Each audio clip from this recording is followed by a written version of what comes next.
Hello नमस्कार साथियों। आपके अपने परिवार शिक्षा 24/7 में आप सभी का दिल खोलकर स्वागत है। दोस्तों चलिएगा देखिएगा दोस्तों, आज हम एक श्रृंखला लेके आए हैं जो लेखपाल से संबंधित जितने भी प्रीवियस पेपर हुए हैं दोस्तों, आज हम सारे पेपर कराएंगे। एक श्रृंखला लेके आए हैं, कौन सी? जो लेखपाल से जितने भी संबंधित पेपर हुए थे सारे प्रीवियस पेपर हम कराएंगे दोस्तों। और देखिएगा दोस्तों, जैसा कि लेखपाल से संबंधित जितने पेपर हुए थे वो हिंदी का सारे पेपर हम करा चुके हैं दोस्तों। आपको प्लेलिस्ट में जाके सारी क्लासेस मिल जाएंगी जो हिंदी के हमने पेपर कराए थे दोस्तों।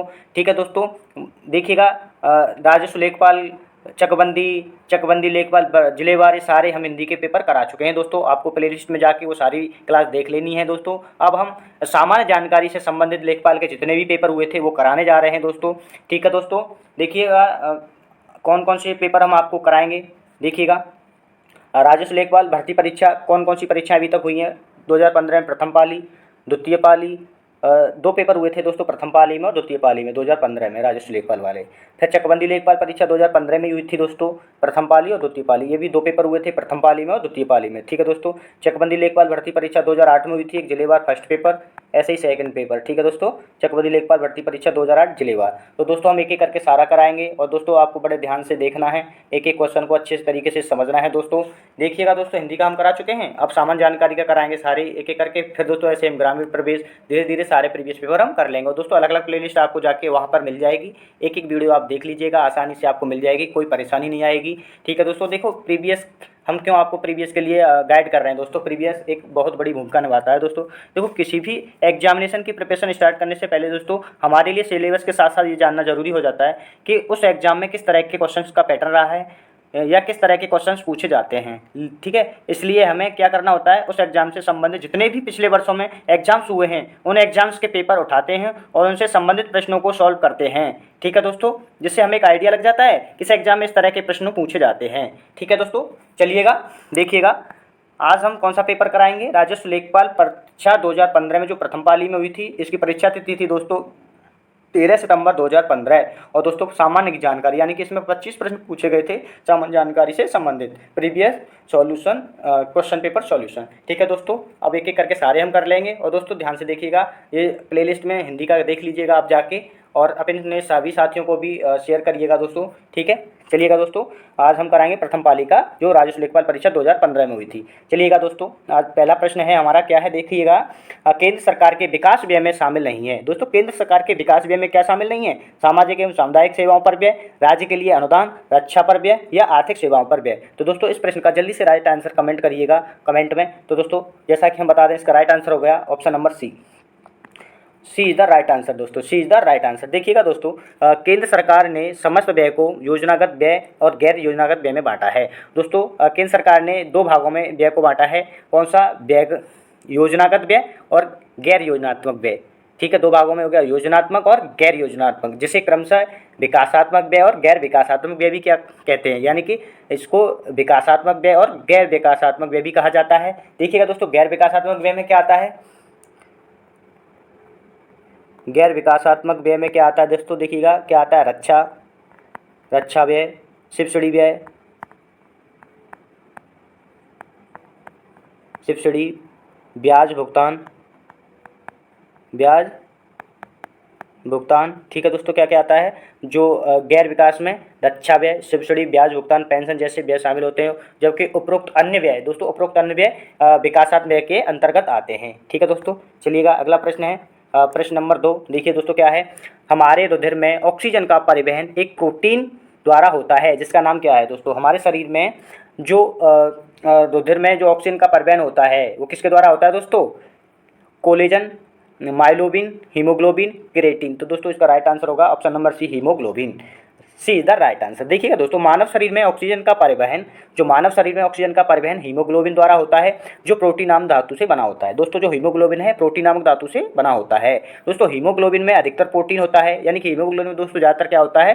प्रोटीन होता है, और ये प्रोटीन एमिनो एसिडों की श्रृंखला से बनते हैं। ठीक है दोस्तों, जो प्रोटीन है किससे बनते हैं? एमिनो एसिडों की श्रृंखला से। ठीक है दोस्तों, चलिएगा अगला प्रश्न है हमारा, देखिएगा प्रश्न नंबर 3।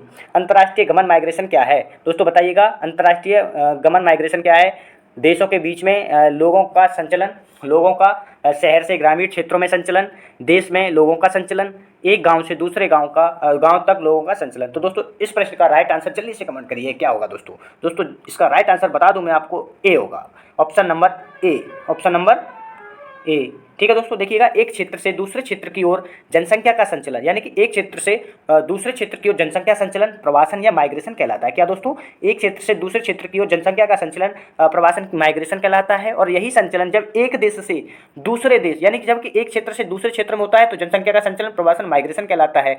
और यही संचलन अगर जब दोस्तों एक देश से दूसरे देश होता है तो अंतर्राष्ट्रीय माइग्रेशन, अंतर्राष्ट्रीय गमन कहलाता है। ठीक है दोस्तों, आपको समझ आ रहा होगा। देखिएगा अगला प्रश्न है दोस्तों, प्रश्न नंबर 4 है, देखिएगा क्या है। देखिएगा soft bank of Foxconn technology group ने एक संयुक्त उपक्रम एसबीजी क्लीन टेक बनाया है जो ग्रीन एनर्जी प्रोजेक्ट में 10 वर्षों में लगभग $20 बिलियन का निवेश करेगा। दोस्तों इसका राइट आंसर क्या होगा, देखिएगा Adani limited, Tata group, Reliance industries, भारतीय एंटरप्राइजेज। तो दोस्तों इसका राइट आंसर होगा option number D is the right answer, भारतीय एंटरप्राइजेज। तो दोस्तों देखिएगा, ध्यान दीजिएगा, सॉफ्ट बैंक भारतीय एंटरप्राइजेज, जो सॉफ्ट बैंक है भारतीय एंटरप्राइजेज और फॉक्सकॉन टेक्नोलॉजी ग्रुप ने एक संयुक्त उपक्रम एसबीजी क्लीन टेक बनाया है जो ग्रीन एनर्जी प्रोजेक्ट में 10 वर्षों में, कितने वर्षों में, 10 वर्षों में लगभग $20 बिलियन का निवेश करेगा। कितना, $20 बिलियन का। ठीक है दोस्तों, चलिएगा अगला प्रश्न है, प्रश्न नंबर 5। देखिएगा क्या है प्रश्न नंबर 5। नेपाल भूकंप त्रासदी के दौरान भारत सरकार द्वारा संचालित किए गए बचाव कार्यों रेस्क्यू ऑपरेशन को कौन सा नाम दिया गया। जो दोस्तों नेपाल में भूकंप त्रासदी के दौरान भारत द्वारा एक संचालित किया गया जो बचाव कार्य जिसको बोला गया रेस्क्यू ऑपरेशन, तो इसको नाम क्या दिया गया था दोस्तों। इसका राइट आंसर बताइएगा जल्दी से कमेंट करके। ऑपरेशन नेपाल, ऑपरेशन अभय, ऑपरेशन सहाय, ऑपरेशन मैत्री। तो दोस्तों इसका राइट आंसर हो गया ऑपरेशन मैत्री, D is the right answer. तो दोस्तों देखिएगा जो ऑपरेशन मैत्री है 2015 में नेपाल में आए भूकंप से बचाव हेतु एक राहत अभियान था जिससे भारत सरकार द्वारा चलाया गया। दोस्तों देखिएगा भारत की प्रतिक्रिया 15 मिनट के अंदर, जो भूकंप आया था उसके 15 मिनट के भीतर ही शुरू कर दी गई थी। ठीक है दोस्तों, चलिएगा अगला प्रश्न है, प्रश्न नंबर 6। क्या है दोस्तों, देखिएगा लोकसभा चुनाव के लिए उम्मीदवार बनने की न्यूनतम आयु सीमा कितनी है। क्या दोस्तों, जो लोकसभा उम्मीदवार बनने के लिए आयु सीमा कितनी होनी चाहिए, 30 वर्ष, 25 वर्ष, 10 वर्ष, 20 वर्ष। तो दोस्तों इसका राइट आंसर जल्दी से बताइए कमेंट करके क्या होगा। दोस्तों इसका राइट आंसर हो गया 25 वर्ष, B is the right answer. देखिएगा दोस्तों, ध्यान दीजिएगा, जो भारतीय संविधान के अनुच्छेद 84 के अंतर्गत यह प्रावधान किया गया है कि लोकसभा चुनाव के लिए उम्मीदवार की न्यूनतम आयु कितनी होनी चाहिए, 25। ठीक है, जो लोकसभा का उम्मीदवार है उसकी न्यूनतम आयु 25 वर्ष होनी चाहिए। ठीक है, चलिएगा दोस्तों अगला प्रश्न है, प्रश्न नंबर 7। देखिएगा क्या है, 16 अगस्त 1946 को प्रत्यक्ष कार्रवाई दिवस मनाया गया। दोस्तों 16 अगस्त 1946 को क्या मनाया गया था, प्रत्यक्ष कार्रवाई दिवस। दोस्तों देखिएगा इसका राइट आंसर क्या होगा, हिंदू लीग द्वारा, मुस्लिम लीग द्वारा, ईसाई लीग द्वारा, सिख लीग द्वारा। तो दोस्तों इसका राइट आंसर हो गया मुस्लिम लीग द्वारा, B is the right answer. देखिएगा दोस्तों 16 अगस्त 1940 को मुस्लिम लीग द्वारा प्रत्यक्ष कार्रवाई दिवस मनाया गया। देखिएगा प्रत्यक्ष कार्रवाई दिवस मुस्लिम लीग द्वारा पाकिस्तान की मांग को तत्काल स्वीकार करने के लिए, यानी कि जो प्रत्यक्ष कार्रवाई दिवस था दोस्तों वो मुस्लिम लीग द्वारा पाकिस्तान की मांग को तत्काल स्वीकार करने के लिए चला गया था। किस लिए, जो पाकिस्तान की जो मांग थी उसको तत्काल स्वीकार करने के लिए चलाया गया था। ठीक है, चलिएगा दोस्तों अगला प्रश्न है हमारा, प्रश्न नंबर 8। देखिए दोस्तों प्रश्न नंबर 8 है, चौरी चौरा घटना कब हुई थी। दोस्तों चौरी चौरा घटना कब हुई थी, इसका प्रश्न का आंसर क्या होगा, 13 मार्च 1922, 5 फरवरी 1922, 3 मार्च 1922, 5 मई 1922।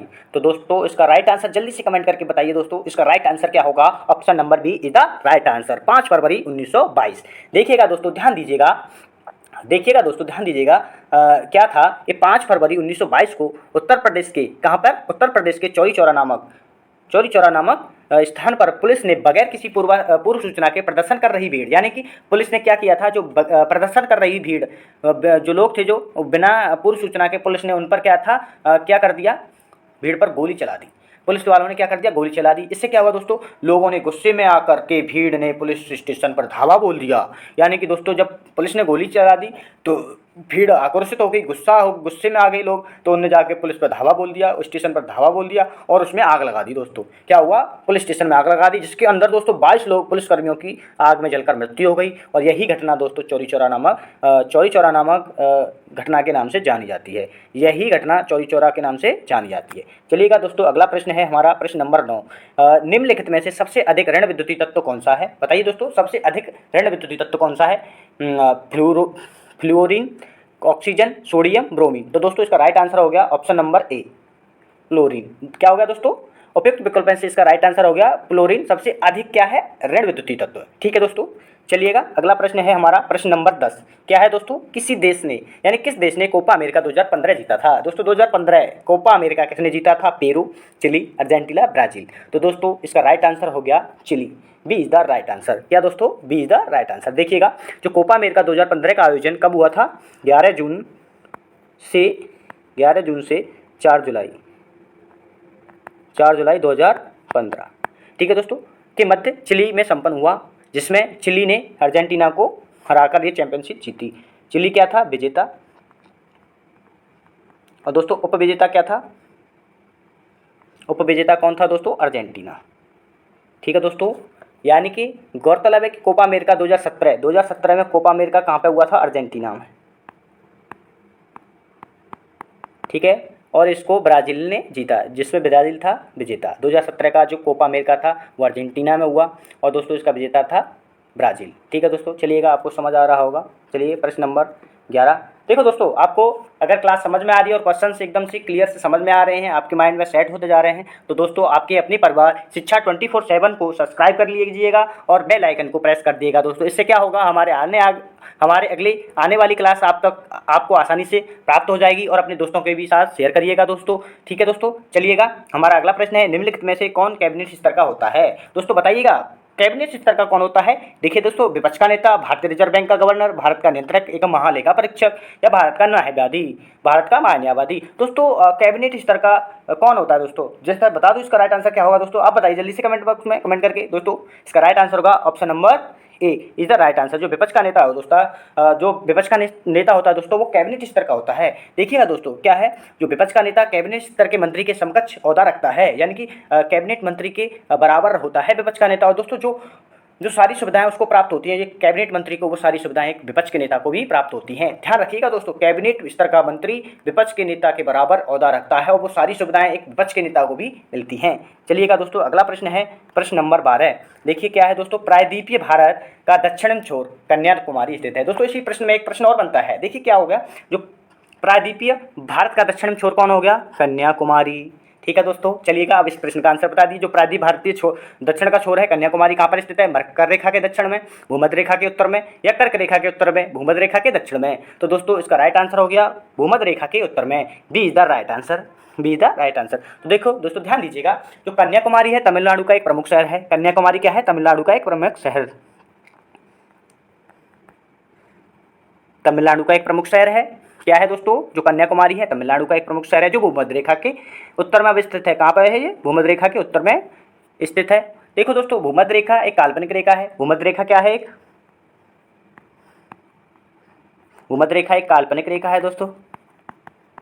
ठीक है दोस्तों, और काल्पनिक रेखा यानी कि भूमध्य रेखा पृथ्वी को दो भागों में बांटती है, दो भागों में बराबर बराबर बांटती है। ठीक है दोस्तों, आपको समझ आ रहा होगा दोस्तों।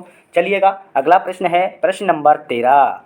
प्रश्न नंबर 13 दोस्तों क्या है, देखिएगा, वह कौन सा स्थान है जहां अंतिम मुगल सम्राट बहादुर शाह जफर की मृत्यु हुई। दोस्तों बहादुर शाह जफर की मृत्यु जो अंतिम मुगल सम्राट था, कहाँ पर हुई, रंगून, ग्वालियर, आगरा, दिल्ली। दोस्तों जल्दी से कमेंट करिएगा। इसका राइट आंसर हो गया दोस्तों A is the right answer, Rangoon. दोस्तों देखिएगा, रंगून वर्तमान नाम है इसका यंगून, इसका है यंगून। ठीक है दोस्तों, यंगून ये म्यांमार का क्या है, बृहत्तम शहर। ये किसका है, म्यांमार का, म्यांमार का हो गया दोस्तों ये बृहत्तम शहर है। ब्रिटिश काल में बहादुर शाह जफर को यहीं भेज दिया गया था, कहाँ पर, म्यांमार यानी यंगून, और इसकी यहीं पर क्या हो गई दोस्तों, मृत्यु। ठीक है दोस्तों, इसका राइट आंसर ए यंगून। चलिएगा दोस्तों अगला प्रश्न है हमारा प्रश्न नंबर 14। देखिए दोस्तों प्रश्न नंबर 14 क्या है, आपको बता दें। प्रश्न नंबर सविनय अवज्ञा आंदोलन का मुख्य उद्देश्य क्या था। दोस्तों सविनय अवज्ञा आंदोलन का मुख्य उद्देश्य क्या था, अगस्त कथन के विरुद्ध, गोलमेज सम्मेलन के विरुद्ध, बिस्टर चलचल का प्रक्रियावादी उपागम, नमक कर के विरुद्ध। तो दोस्तों इसका राइट आंसर हो गया option number D is the right answer, नमक कर के विरुद्ध। दोस्तों देखिएगा, जो सविनय अवज्ञा आंदोलन नमक कर के विरुद्ध चला गया था। ठीक है दोस्तों, किसके विरुद्ध में, नमक कर के। और दोस्तों इसकी शुरुआत किसने की थी, महात्मा गांधी। किसने, महात्मा गांधी किसकी? सविनय अज्ञान आंदोलन, नमक करके विरोध चलाया गया और इसकी शुरुआत करी थी महात्मा गांधी ने। और दोस्तों ये कब चलाया गया था? 12 मार्च 1930। ठीक है दोस्तों, 12 मार्च 1930 दांडी से किया। चलिएगा दोस्तों, आंसर हो गया नमक कर के विरुद्ध। चलिएगा अगला प्रश्न है, प्रश्न नंबर 15 क्या है दोस्तों? भारत की उच्चतम वार्षिक वर्षा कहाँ पर दर्ज की गई? दोस्तों देखिएगा, भारत की उच्चतम वार्षिक वर्षा कहाँ पर दर्ज की गई थी? नामची सिक्किम, चूरू राजस्थान, मानसीराम मेघालय, चंबा हिमाचल प्रदेश। जल्दी से इसका आंसर बताइए दोस्तों, कमेंट बॉक्स में कमेंट करिएगा। इसका राइट आंसर क्या होगा दोस्तों? जैसा कि बता दूं, इसका राइट आंसर होगा मानसीराम मेघालय। सी इज द राइट आंसर। देखिएगा दोस्तों, मानसीराम मेघालय में भारत की उच्चतम वार्षिक वर्षा दर्ज की गई। ठीक है दोस्तों, चलिएगा दोस्तों अगला प्रश्न है, प्रश्न नंबर 16 दोस्तों क्या है? एनपीपी क्या है दोस्तों? एनपीपी से क्या अभिप्राय है? National people policy. क्या है दोस्तों? National people policy. दोस्तों बताइए right answer. National people policy, national population production, national population program, national population project. तो दोस्तों इसका राइट आंसर हो गया option number A, national population policy. A option is the right answer. देखिएगा दोस्तों, NPP का पूरा नाम हो गया नेशनल पॉपुलेशन पॉलिसी, यानी कि राष्ट्रीय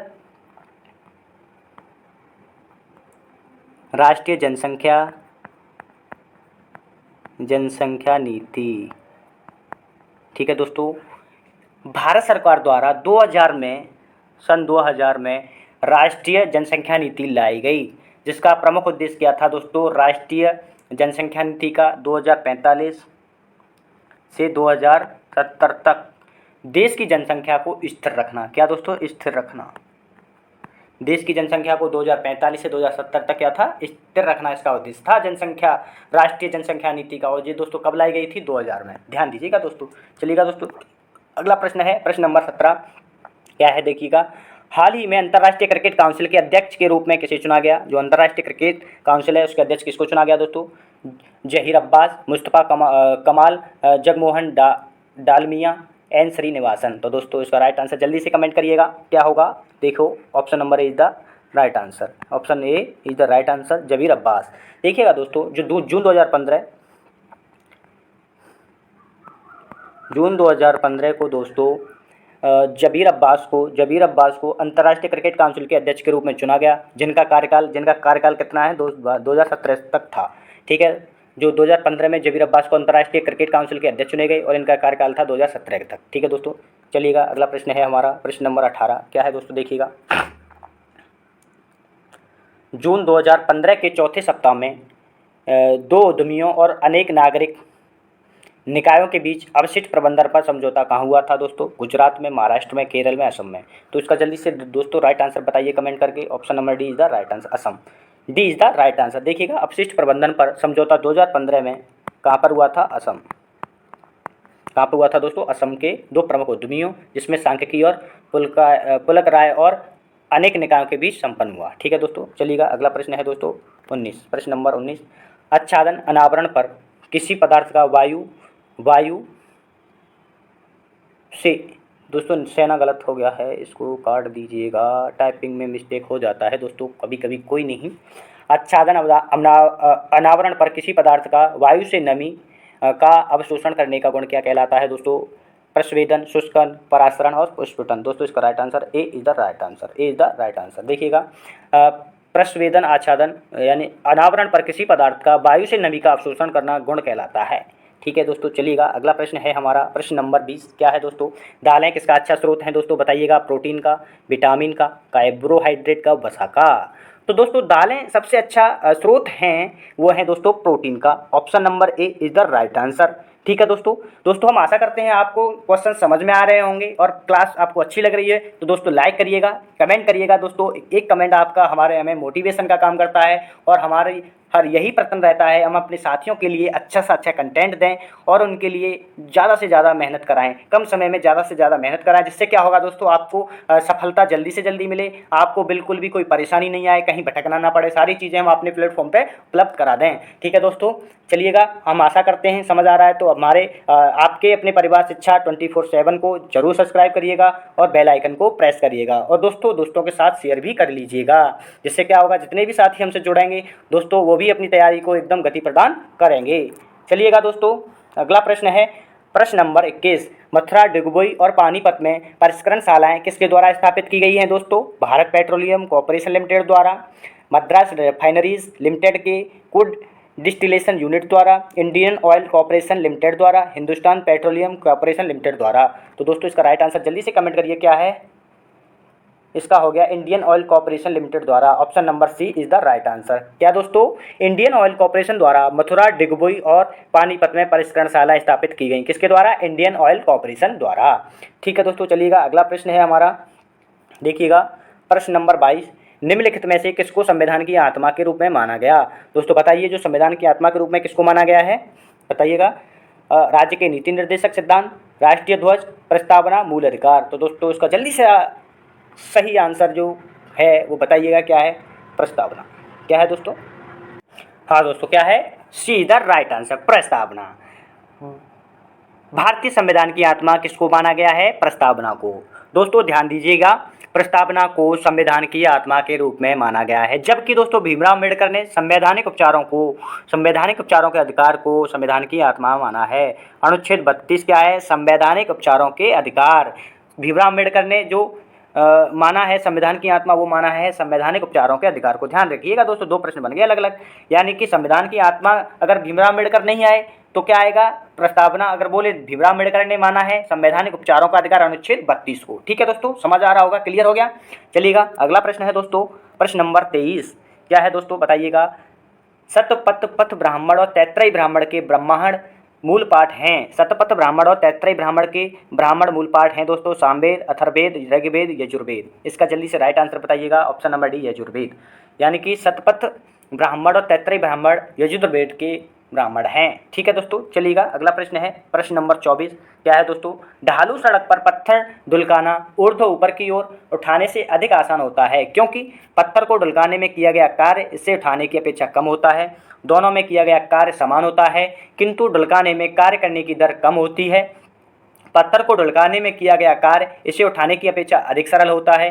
पत्थर को उठाने में किया गया कार्य इससे ढुलकाने के समान होता है। तो दोस्तों जल्दी से इसका राइट आंसर बताइए क्या होगा। Option number A is the right answer. Option number A is the right answer. दोस्तों क्या है, देखिएगा, ढालू सड़क पर पत्थर ढुलकाना ऊर्ध्व ऊपर की ओर उठाने से अधिक आसान होता है, यानी कि ढालू सड़क पर पत्थर ढुलकाना ऊर्ध्व ऊपर की ओर उठाने से अधिक आसान होता है, क्योंकि पत्थर को ढुलकाने में किया गया कार्य इससे उठाने की अपेक्षा कम होता है। दोस्तों पत्थर को ढुलकाने में कार्य कम होगा, यानी कि हमें इतनी बल नहीं लगाना, ताकत नहीं लगानी जितना हमें उठाने में लगानी है। तो दोस्तों इसका आंसर ए हो गया। ठीक है दोस्तों, चलिएगा अगला प्रश्न है दोस्तों, प्रश्न नंबर 25, और दोस्तों ये हमारा लास्ट और अंतिम प्रश्न है दोस्तों। लेखपाल राजस्व की 2015 में जो प्रथम पाली हुई थी उसमें दोस्तों सामान्य जानकारी के ओनली 25 क्वेश्चन पीछे पूछे गए हैं। दोस्तों हम आज 25 क्वेश्चन कर लिए हैं पूरे, लगभग देखिएगा कर लेते हैं। 25वां क्या है, निम्नलिखित में से कौन सी समिति ने मूल कर्तव्यों को संविधान में सम्मिलित किया, सुझाव दिया। दोस्तों एक प्रश्न बताइएगा कि मूल संविधान में पहले कितने मूल कर्तव्य थे, दोस्तों बताइएगा। जैसा आप सोच रहे हैं दोस्तों, समझ रहा हूं मैं दोस्तों, आपका राइट आंसर नहीं है, गलत आंसर। 10 और 11 लोग कमेंट कर रहे हैं, सोच रहे होंगे, लेकिन ऐसा नहीं है दोस्तों। मूल संविधान में मूल कर्तव्यों का कोई प्रावधान था ही नहीं। 42वें संविधान संशोधन द्वारा इसको 1976 में जोड़ा गया था, और किसके द्वारा? स्वर्ण सिंह समिति के द्वारा। इसका राइट आंसर हो गया स्वर्ण सिंह समिति। दोस्तों वर्तमान में 11 हैं, और दोस्तों जब जोड़ा गया था तब थे 10। ठीक है दोस्तों, इसको ध्यान रखिएगा दोस्तों, ये भी प्रश्न बनते हैं। ठीक है दोस्तों, आज हमने 25 प्रश्न पूरे कर लिए हैं, और दोस्तों आपको क्लास समझ में आ रही है तो बस चैनल को सब्सक्राइब कर लीजिएगा। और दोस्तों इस वीडियो का PDF आपको प्राप्त करना है, दोस्तों देखिएगा, आपको PDF प्राप्त करना है तो हमारे टेलीग्राम चैनल को ज्वाइन कर लीजिएगा। इसका लिंक डिस्क्रिप्शन में मिल जाएगा, नहीं तो आप डायरेक्ट टेलीग्राम पर जा कर के शिक्षा 24/7 सर्च करिएगा, आपको मिल जाएगा। वहाँ पर दोस्तों आपको सारी क्लास, वीडियोस, PDF, नोट सारा आपको मिल जाएगा। ठीक है दोस्तों, और देखो दोस्तों अपने परिवार शिक्षा 24/7 को सब्सक्राइब कर लीजिएगा दोस्तों, और बेल आइकन को भी प्रेस कर दीजिएगा, जिससे क्या होगा कि हमारे आने वाली क्लास आप तक आसानी से पहुँच जाएँ। ठीक है दोस्तों, और दोस्तों के साथ भी शेयर करिएगा। देखिएगा दोस्तों आज हमने लेखपाल राजस्व लेखपाल परीक्षा 2015 का पेपर करा है। कौन सा करा है दोस्तों? 2015 का पेपर करा है, प्रथम पाली का। इसी प्रकार हम सारे पेपर एक एक करके कर लेंगे दोस्तों। हिंदी के हम कर चुके हैं दोस्तों, आप प्लेलिस्ट में जाके सारे पेपर देख लीजिएगा। दोस्तों आपको हम बता चुके हैं प्रीवियस पेपर किस लिए महत्वपूर्ण हैं, देखो एक चीज़ बता दूं दोस्तों, 2021 में जो यूपी टेट का पेपर हुआ था दोस्तों, प्रीवियस पेपर 2017 का हूबहू छाप दिया था, पूरा कॉपी पेस्ट हुआ था दोस्तों। यानी कि 95% पेपर के सारे सवाल रिपीटेड सवाल थे, यानी कि पूरा पेपर था दोस्तों, 2017 का ही किस में छाप दिया। तो दोस्तों कभी कभी क्या होता है कि रिपीटेड क्वेश्चन भी पूछ लिए जाते हैं, ठीक है दोस्तों। और दोस्तों देखिएगा, हमने ये पेपर कर लिया आज का राजस्व लेखपाल वाला। इसी प्रकार हम अगली क्लास में द्वितीय पालिका भी करेंगे, ठीक है। और दोस्तों देखिएगा, हम एक चीज़ और आपको बता देते हैं, इस क्लास का पीडीएफ आपको प्राप्त करना है तो हमारे टेलीग्राम चैनल को ज्वाइन कर लीजिएगा, आपको लिंक मिल जाएगी दोस्तों। और देखिएगा दोस्तों, हमने सारे क्वेश्चन इसमें कवर करे हैं, आपको प्रैक्टिस सेट भी लगाना है, इससे आपको बहुत फ़ायदा मिलेगा दोस्तों। ये पीडीएफ आपको प्राप्त करनी है, टेलीग्राम चैनल को ज्वाइन कर लीजिएगा दोस्तों, वहाँ पर ये प्रैक्टिस सेट पूरा पीडीएफ क्लास का मिल जाएगा। और दोस्तों इसके आंसर भी हमने डाल दिए हैं इस पीडीएफ में, आपको आसानी होगी, क्वेश्चन पढ़िएगा और अपना आंसर लगाइएगा। तो दोस्तों चलिएगा दोस्तों, तो चलिए दोस्तों, खुश रहिएगा, मस्त रहिएगा दोस्तों। और जाते जाते अपने शिक्षा 24/7 जो आपका परिवार अपना परिवार है दोस्तों, इसको सब्सक्राइब कर लीजिएगा और दोस्तों के साथ शेयर करिएगा। थैंक यू फॉर वॉचिंग दोस्तों, धन्यवाद।